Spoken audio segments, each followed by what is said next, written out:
Déjà, elle se présente bien, comme à chaque fois, un début de saison, c'est toujours excitant. C'est prenant, c'est passionnant, on a hâte d'en découdre. Donc vivement le bol d'or, déjà pour commencer. Et puis l'ouverture du championnat de France de vitesse, c'est toujours un moment aussi qu'on attend. Ça fait quelques mois qu'on n'a pas vu de course de moto. Donc c'est un grand moment et on a toujours été impliqué au GMT 14 dans le championnat de France, toujours à des niveaux différents, des projets différents, mais on est toujours, il y a toujours, enfin, on adore être là, j'adore être là.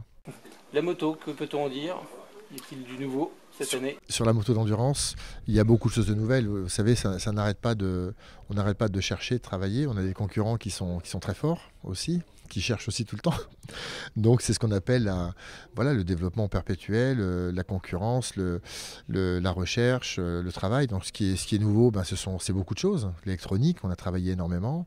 On a les carénages qui gagnent encore du poids. C'est vrai qu'on peut fabriquer nos moules nous-mêmes, donc on a encore trouvé des solutions pour alléger tout ça.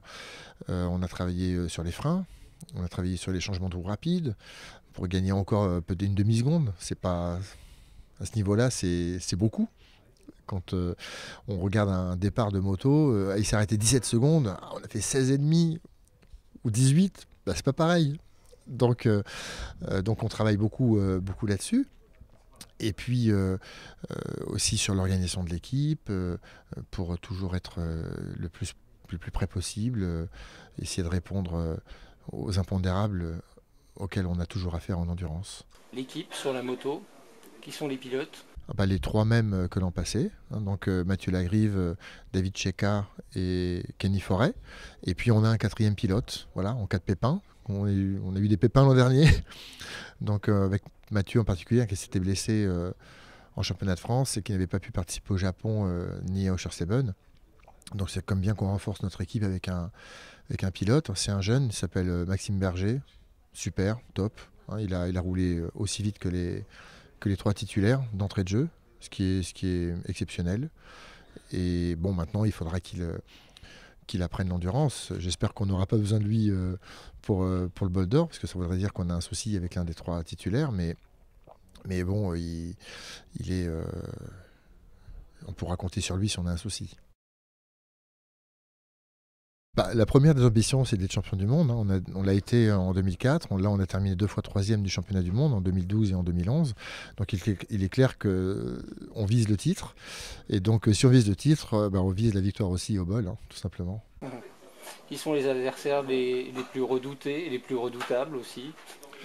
Très sincèrement, il n'y en a pas un plus que les autres.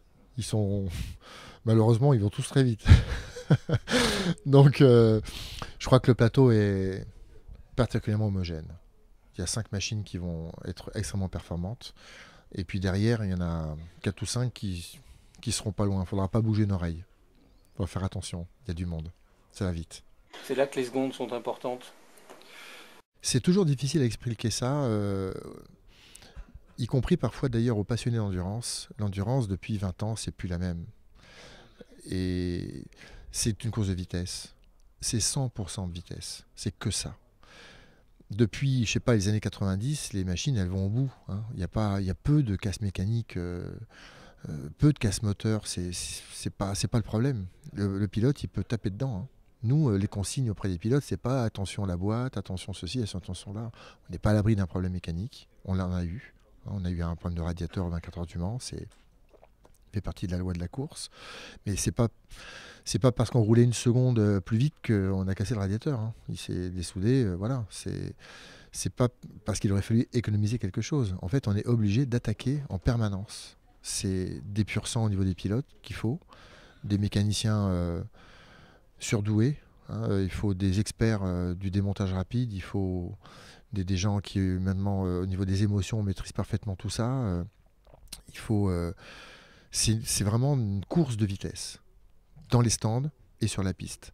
Et dans ces moments-là, le rôle du team manager, d'avoir la tête sur les épaules et prendre les choses assez froidement, justement, pour que l'équipe reste dans un certain équilibre. Faut pas se fâcher, peut-être? Pas trop? Je crois que chacun mène à sa manière. Moi, je pense que c'est pas le manager qui a le rôle le plus important. Je pense que c'est d'abord le pilote sur la piste, ça c'est numéro un. C'est d'abord le pilote qui est tout. Et c'est autant qu'en Grand Prix. Et je trouve qu'on ne met pas assez souvent en valeur, parce que pour moi, c'est d'abord le pilote sur la moto qui fait tout le boulot.